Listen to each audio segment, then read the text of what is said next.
Hello everyone, welcome to Easy Learning English channel. အားလုံးပဲမင်္ဂလာပါ Easy Learning English channel ကနေပြီးတော့ပြန်လည်ကြိုဆိုပါရစေ။ဒီကနေ့မှာကကြတော့ဒါပေါ့နော်အလုပ် interview တွေတွားတဲ့အခါမှာတယောက်နဲ့တယောက်မေးတဲ့သူကလည်းမေးမယ်ဖြေတဲ့သူကလည်းဖြေမယ်ဒီတော့အဲ့အမေးဖြေစာကြောင်းလေးတွေ speaking လေးတွေပေါ့နော်ဒါလေးတွေကိုတင်ဆက်ပေးမှာဖြစ်ပါတယ်ဒါပေမဲ့အခုမှအင်္ဂလိပ်စာကိုလေ့လာနေတဲ့သူတွေ beginner student ဖြစ်ပါတယ်ဒီတော့ရိုးရှင်းတဲ့စာကြောင်းလေးတွေကိုပဲရွေးချယ်ထားပါတယ်အားလုံးပဲလိုက်ပါပြီးတော့မှအစာနဲ့အဆုံးထိကြည့်ပေးပါအောင်နော်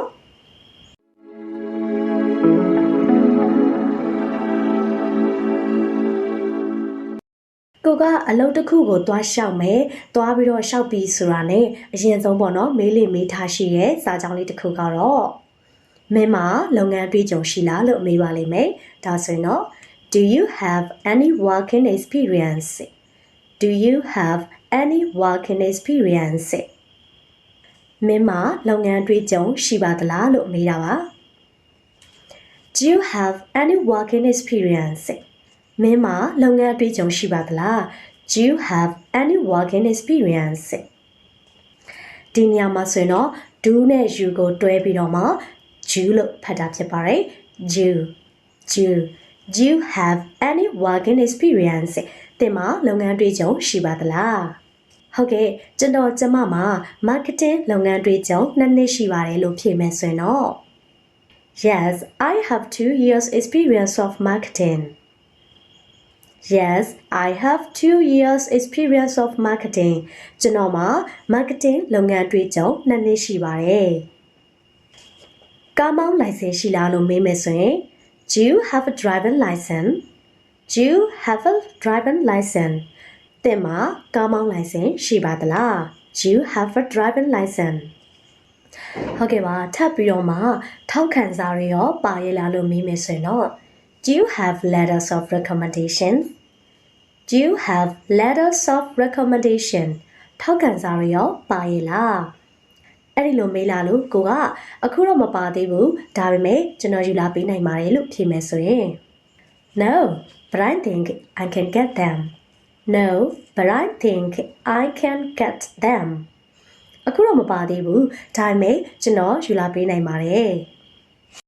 နောက်ထပ်အနေနဲ့မင်းအချိန်ပိုဆင်းပေးနိုင်မလားလို့မေးမယ်ဆိုရင် Can you work overtime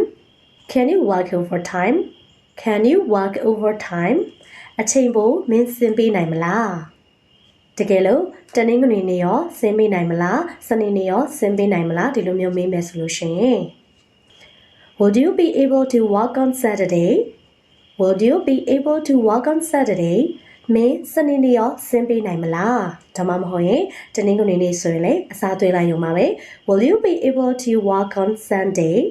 Will you be able to work on Sunday တနင်္ဂနွေနေ့ရောမင်းအလုပ်ဆင်းပေးနိုင်မလားဒါဆိုရင်လုပ်ပေးနိုင်ပါတယ်ဆိုရင်သူက will နဲ့ပေးထားလို့ yes I would တကယ်လို့မဆင်းပေးနိုင်မှုဆိုရင်တော့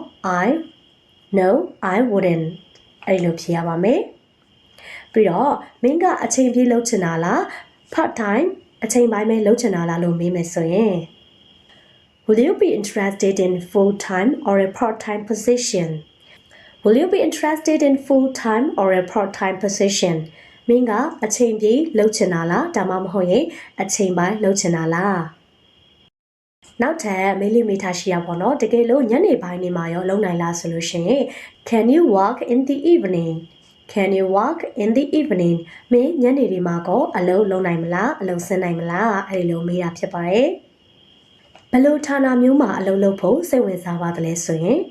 What department would you be interested in working inသင်ကဘယ်ဌာနမျိုးမှာလုပ်ဖို့အတွက်စိတ်ဝင်စားသလဲဘယ်လိုဌာနမှာလုပ်ချင်ပါသလဲအဲ့လိုမေးတာဖြစ်ပါတယ် What department would you be interested in working in နောက်ထပ်ကတော့အလုပ်သွားလျှောက်မယ်ဆိုရင်အခုခေတ်ကြီးမှာမိမှာပေါ့နော် language ဘာသာစကားဘယ်နှမျိုးတက်တယ်လို့မေးပါလိမ့်မယ် How many languages do you speak How many languages do you speakသင်ဘာသာစကားဘယ်နှမျိုးတက်ပါသလဲဘာသာစကားဘယ်နှမျိုးပြောတတ်ပါသလဲဒါဆိုရင်ကိုက2မျိုးပြောတတ်တယ်ဆိုရင်တော့ 2 languages ပေါ့နော်3မျိုးဆိုရင်တော့ 3 languages ပေါ့နော်အဲ့ဒါမှဘာတွေလဲဆိုရင်တော့ကိုကဒါတွေပါလို့ပြောမယ်ဆိုရင်တော့ Chinese English Japan စသဖြင့်ပေါ့နော်အဲ့လိုမျိုးလေးထည့်ပြီးတော့လည်းဖြေလို့ရပါတယ်နောက်ထပ်မေးလေးမေးထားရှိတာကကိုတွားလျှောက်တဲ့ကုမ္ပဏီကပေါ့နော်ဒါအယောင်းဝယ်ကုမ္ပဏီဆိုလို့ရှိရင်တော့သူကမေးပါလိမ့်မယ် Are you interested in business Are you interested in business အယောင်းဝယ်ကိုမင်းစိတ်ဝင်စားရဲ့လား Are you interested in business အယောင်းဝယ်အလုပ်ကိုစိတ်ဝင်စားရဲ့လားဒါဆိုရင်ဟုတ်ကဲ့ပါကျွန်တော်အယောင်းကိုစိတ်ဝင်စားပါတယ်ဆိုရင် Yes I'm very interested in it Yes I'm very interested in it ကျွန်တော်အယောင်းကိုစိတ်ဝင်စားပါတယ်တိတ်ပြီးတော့စိတ်မဝင်စားဘူးဆိုရင်တော့ No not very much No not very muchတိတ်ပြီးတော့စိတ်ဝင်စားပါဘူးဒီလိုဖြေရပါတော့ဒါမဲ့ဒီလိုမေးကိုမေးလိုက်ရင်တော့အဲ့လိုဖြေမယ်လို့တော့မထင်ပါဘူးကိုကသွားလျှောက်ကြရအလုပ်ကိုစိတ်ဝင်စားလို့သွားလျှောက်တယ်အလုပ်ရချင်တယ်ဆိုတော့ဒီလိုတော့ဖြေမှာမဟုတ်ပါဘူးပေါ့နော်အဲ့လိုမေးလာတဲ့အခါကျွန်တော်ကအယောင်းဌာနပိုင်းမှာအလုပ်လုပ်ချင်ပါတယ်ဆိုရင်တော့ I would like to work in the sales department I would like to work in the sales department ကျွန်တော်အယောင်းပိုင်းဌာနမှာအလုပ်လုပ်ချင်ပါတယ်ဒါမှမဟုတ်လေကျွန်တော် marketing ပိုင်းမှာလုပ်ချင်တယ်ဆိုရင်တော့ I would like to work in marketing ကျွန်တော် marketing ပိုင်းမှာအလုပ်လုပ်ချင်ပါတယ် I would like to work in marketing အဲ့လိုလေဖြေလို့ရပါတယ်မင်းဘယ်တော့အလုပ်စဆင်းနိုင်မလဲဘယ်တော့အလုပ်စနိုင်မလဲလို့မေးမယ်ဆိုရင်တော့ When will you be able to start When will you be able to start မင်းဘယ်တော့လောက်အလုပ်စနိုင်မလဲ When will you be able to start အဲ့ဒီခါမှာတပတ်အတွင်းလို့ဖြေမယ်ဆိုရင်တော့ within a week within a week within a week တပတ်အတွင်းမှာတကယ်လို့ကိုကမနှက်ဖြန်ကိုစပြီးတော့ကိုဆင်းနိုင်နေပြီဆိုလို့ရှိရင်တော့ I will start tomorrow I will start tomorrow မနှက်ဖြန်စပြီးတော့အလုပ်ဆင်းနိုင်ပါတယ်အခုချက်ချင်းပဲအလုပ်ဆင်းနိုင်ပါတယ်ဆိုရင်တော့ I will start immediately I will start immediately ကျွန်တော်အခုချက်ချင်းပဲစပြီးတော့လုပ်ဆင်းနိုင်ပါတယ်ကျွန်တော်ရဲ့အလုပ်တာဝန်တွေကဘာတွေများပါလဲဆိုပြီးတော့မှကိုက interviewer ကိုပေါ့နော်ပြန်ပြီးတော့မေးမယ်ဆိုလို့ရှိရင်တော့ What are my responsibilities What are my responsibilities ကျွန်တော်ရဲ့လုပ်ငန်းတာဝန်တွေကဘာတွေများပါလဲ What are my responsibilitiesဟုတ်ပြီဒါဆိုရင်လာကဘယ်လောက်ပေးမှလဲလို့မေးမယ်ဆိုရင် What's the salary What's the salary အဲ့ဒီလိုပြောလို့ရပါတယ် What's the salary ကဲဒီတစ်ခါမှာတော့ကိုကအလုပ်ရသွားပြီလာစားလဲသိရပြီဆိုရင်တော့ကိုရဲ့အချိန်ပေါ့နော်အလုပ်ကိုဘယ်ကနေဘယ်ချိန်ထိလုပ်ရမယ်ဆိုတာလဲသိဖို့လိုအပ်တယ်ဒီတော့အလုပ်ချိန်ကဘယ်ချိန်နေလဲလို့မေးမယ်ဆိုရင်တော့ What are the hours What are the hours အလုပ်ချိန်ကဘယ်ချိန်လဲ What are the hours အဲ့လိုမေးလို့ရတယ်လို့ What about the working hours What about working hours What about working hours အဲ့ဒီလိုလည်းဖြေလို့ရပါတယ်အလုပ်ချိန်ကဘယ်ချိန်နေလဲဟုတ်ကဲ့ပါအခုဒါအလုပ် interview နဲ့ပတ်သက်ပြီးတော့မှ3ထားရှိရပေါ့နော်အခြေခံစကားပြော speaking လေးတွေကိုပြပြပေးနေတာဖြစ်ပါတယ်အခုနောက်ဆုံးအနေနဲ့ကတော့ဒါအလုပ်ရှင်ဘက်ကပေါ့နော်တခါတလေကြာရင်လာလျှောက်တဲ့သူတွေကိုမျှော်မှန်းလာစာဒီလိုမျိုးတွေသူတို့မေးတတ်ကြတယ်အဲ့ဒီခါမှာ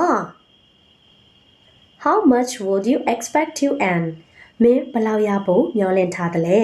မင်းလာစာဘယ်လောက်ရဖို့မျှော်လင့်ထားသလဲ How much would you expect to earn ဘယ်လောက်ရဖို့လာစာကိုမျှော်လင့်ထားသလဲမျှော်မှန်းလာစာကဘယ်လောက်လဲအဲ့လိုမေးတာဖြစ်ပါတယ်